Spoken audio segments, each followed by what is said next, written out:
Brilliance Audio presents Belonging by Nancy Thayer, performed by Sarah Zimmerman.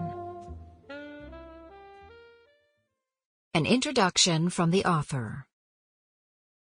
Joanna Jones, the main character in Belonging, longs for a family and a true home. When she sees a sea captain's house on the water's edge, she knows she's found her place in the world. But even the most fabulous house feels empty if there's no one there to love. I wrote Belonging because I was enchanted with Nantucket Island, its fabulous romantic history, complicated society, and many mysteries and secrets. This novel holds buried treasure in love and discoveries. I'm delighted that my early novels are being made available to my readers as ebooks.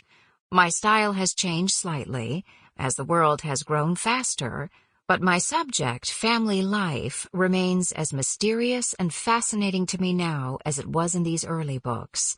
Falling in love, raising children, friendships and betrayals and forgiveness. Looking back at all my books, I note one other consistency. Most books are set somewhere near water. Stepping begins on an island in Finland, where I lived for a few months.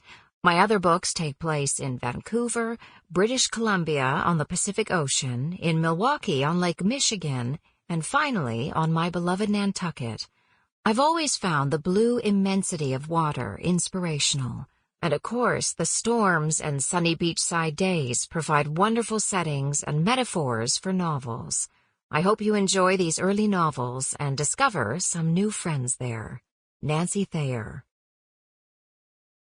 There is an old Indian tradition that sometime previous to the settlement of the island by the whites, a French ship, having on board a quantity of specie, came ashore at the east end of the island in a severe storm, and was driven up into what is called the Gulch, a trifle to the westward of Sconset, and wrecked. The island at the time was so thickly wooded in that vicinity that they were compelled to cut their way through the forest to reach the Indian settlements. Such is substantially the tradition, as remembered by many of our older inhabitants, and it is submitted for what it is worth.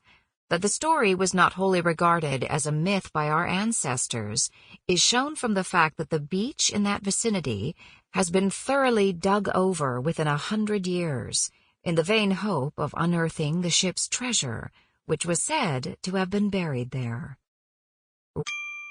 Sample complete. Ready to continue?